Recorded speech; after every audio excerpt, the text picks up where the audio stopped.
Our next speaker was commissioned as an infantry lieutenant in 1983 after graduation from the United States Military Academy.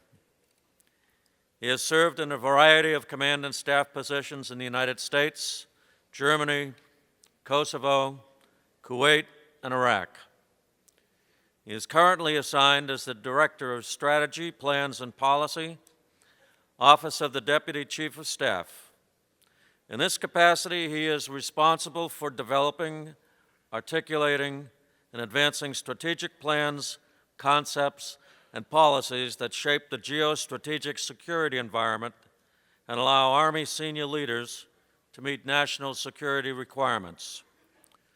He is a graduate of the Command and General Staff College and the Army War College. Please give a warm American Legion welcome to Major General Jeffrey J. Snow.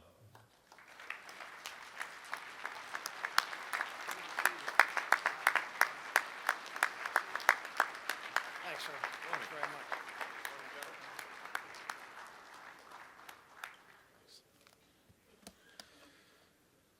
Well, Commander Couts, Ms. Thomas, Commander Hunsinger, and really all of you, thank you very much for the opportunity to address you this morning. I'm sorry that the Chief of Staff of the Army was unable to attend in person. There's no way I can fill his shoes, literally and figuratively, but I appreciate the opportunity to share a few thoughts with you. And I listened to the Secretary of the Department of Veterans Affairs, General Retired Shinseki, just talk to you, and I know time is short. So substituting for one chief and following in another, there's no way I can get this right. And I also know Congressman Miller is waiting in the wings, so I'm gonna jump right into it. Let me start by thanking the American Legion for your untiring efforts in support of our veterans and for hosting this conference. The Legion has addressed important issues affecting veteran populations, including unemployment, homelessness, education, credentialing, and licensing and benefits. The Army remains committed to ensuring lifelong success of our soldiers by connecting soldiers with job opportunities, educating soldiers on how to leverage their skills post-service, and educating external audiences about the capabilities and professionalism of our veterans. It's clear you are helping enormously with that. Last week's career fair brought together over 500 veterans and nearly 50 recruiters from the public and private sectors. Over the past year, the Legion has hosted or participated in about 200 career fairs for veterans, service members, and their families nationwide. And we are grateful for these efforts and, importantly, those to come as we send more soldiers back to their communities in keeping with the quality of their uniformed service. The continued education of our veterans is also paramount as we downsize the force.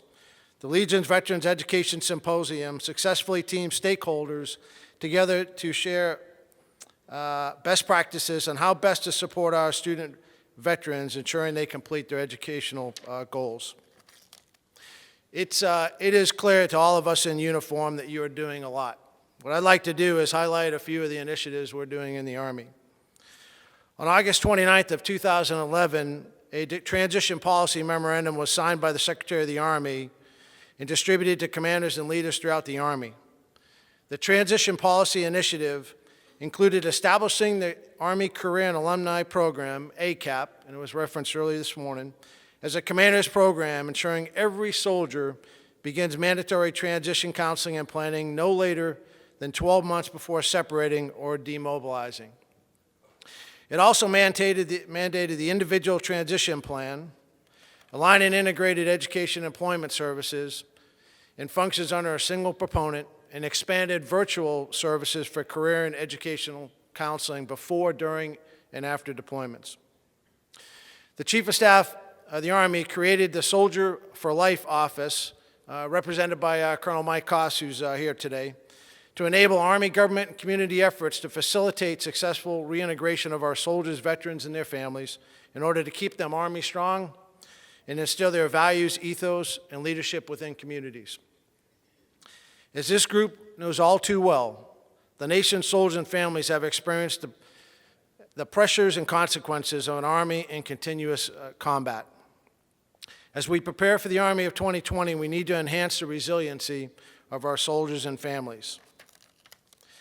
The Ready and Resilient campaign, currently in the final stages of staffing, integrates and synchronizes multiple efforts and programs to improve the readiness and resilience of the Army family. Soldiers, active duty, reserve, National Guard, Army civilians, and families. The Ready and Resilient campaign plan creates a holistic, collaborative, and coherent enterprise to increase individual and unit readiness and resilience. It will build upon the physical, the emotional, and psychological resilience in our soldiers, families, and civilians so they can improve performance to deal with the rigors and challenges of a demanding profession. At this point, I'd like to switch gears a little and share a few thoughts on future challenges to the United States Army. There are no shortages of challenges, but given that we are 3 days away from sequestration and time is short, let me discuss this one with you first. Most of what I'd like to share with you this morning was drawn from the Chief of Staff's recent testimony on the Hill. He told the lawmakers the following. The magnitude of today's fiscal uncertainty will have grave consequences for our soldiers, civilians, and our families who have sacrificed so much over the past decade. He told them we should not put the weight of these cuts on their shoulders.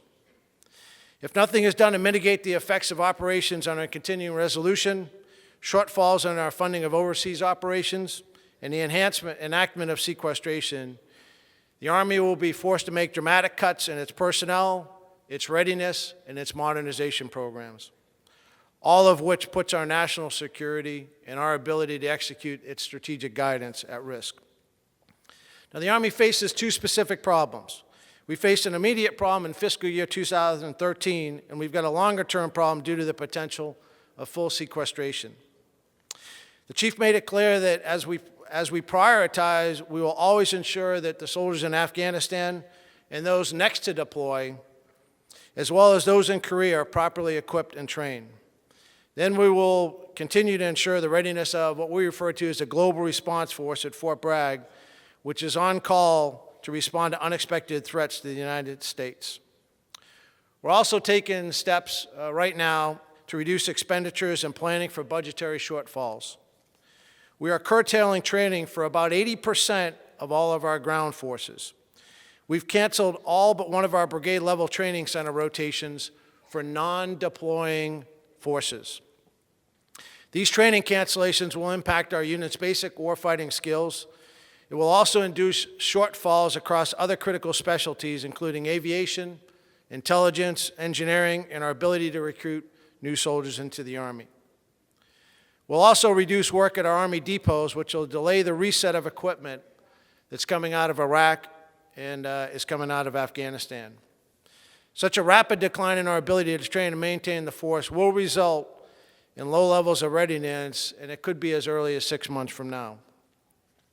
We are terminating an estimated 3,100 temporary and term employees and instituting an immediate Army-wide hiring freeze.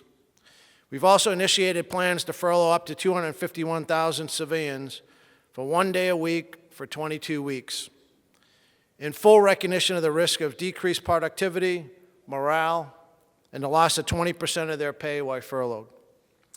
Now, this furlough will have immediate trickle-down effect as the majority of these civilians are located throughout the United States on our posts and stations.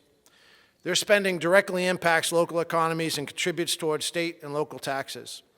Any furlough will have an immediate impact on fire and emergency services, law enforcement, airfield operations, and all of our Army family programs. In the longer term, the Army's got an even bigger problem. For fiscal year 2014 and beyond, sequestration could result in a loss of a minimum of an additional 100,000 soldiers in our active guard and reserve end strength. That's on top of the planned 88,000 cut that we're taking between now and the end of 2017. So this equates to about a 40% reduction in our brigade combat teams once we're finished. Sequestration will also result in delays to every one of our 10 major modernization programs. It will cause an inability to reset our equipment in a timely fashion, and if asked to deploy, it will impact our ability to train individual and units and soldiers. And as I said earlier, these reductions are going to impact every base on installations across the entire country. Now, the resulting low levels of readiness we can expect in the next 6 months will cascade into fiscal years 14 and 15. And so, as we stand there 3 days before the enactment of sequestration, we are hopeful that Congress can pass a balanced deficit reduction plan that the President can sign, and that sequestration is truly averted, not just delayed. However, we've got to plan for the worst. As I speak to you, there's a meeting being chaired by the Chief of Staff of the Army, the reason he couldn't be here this morning, to ensure that we fully understand the ramifications of sequestration, and we're doing everything we can to mitigate its impact. The forum that he's chairing is actually a worldwide forum. However, I don't want to only discuss sequestration with you. Your Army is doing a lot of great things to prepare for the future, in addition to what I've outlined above, consistent with the Defense Strategic Guidance that was signed last year by the Secretary of Defense. Knowing that the world is not getting any less complex, the Secretary of the Army and the Chief of Staff of the Army have initiated a number of actions to better posture the Army to respond to emerging threats and better support combatant commanders. As our current commitments in Afghanistan are reduced, we're taking the opportunity to reestablish our core warfighting competencies and what we refer to as combined arms maneuver and wide area security. These skills serve as the foundation upon which the Army is built, underpinning our credibility as a deterrent and ensuring the Army can do its share in the joint force to defeat an enemy once engaged. We're simultaneously reforming our processes and training to generate forces that are scalable from as small as a squad all the way to a corps. Our success going forward will be built on deploying the right soldiers with the right training, the right size units at the right time. We're also taking steps to regionally align the Army to ensure all combatant commanders have access to the capabilities they need to not only shape the strategic environment, but to help deter opportunity aggressors throughout the world. It is no secret to everybody here that we have been exclusively focused to one combatant command, and that would be Central Command at the expense of the others. The Army will rely on its inherently flexible nature to support combatant commanders with forces tailored to mission requirements while maintaining the ability to respond to global contingencies. These regionally aligned forces will increase their quantity and quality of responsiveness for each of these combatant commander areas of responsibilities, and will ensure our soldiers and leaders gain valuable experience as they mature and progress through their careers. Now, the complexity of the operational environment requires a deliberate investment in leaders, and the Army is committed to this no matter what. The need to adapt to rapidly changing situations and underlying causes of conflict calls for mental agility and strategic vision. Our experience in Iraq and Afghanistan clearly reinforced that lasting strategic results are achieved only through effectively influencing people and understanding human terrain. Regionally aligning our forces will help ensure our experiences and expertise is not lost in the coming years, and also contribute to leader development and morale. Lastly, we must also keep pace with technology. Many of our adversaries will wisely not choose to confront our forces physically and may choose instead to employ virtual weapons with devastating effect. We must better understand, integrate, and employ these emerging technologies, building on our own capabilities to operate in cyberspace with the same level of skill and confidence we enjoy on the land. In closing, we remain the only nation with global reach, but our resources are not unlimited and, in fact, are decreasing. The Department of Defense must make smart choices and investments that promote and preserve peace and stability in an unstable and chaotic world.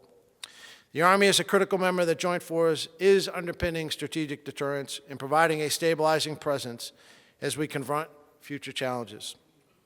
Again, thank you for the opportunity to speak to you today, and thank you for your tireless work and advocacy on behalf of our veterans.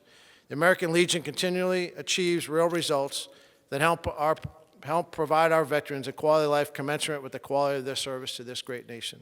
Army strong. Thank you.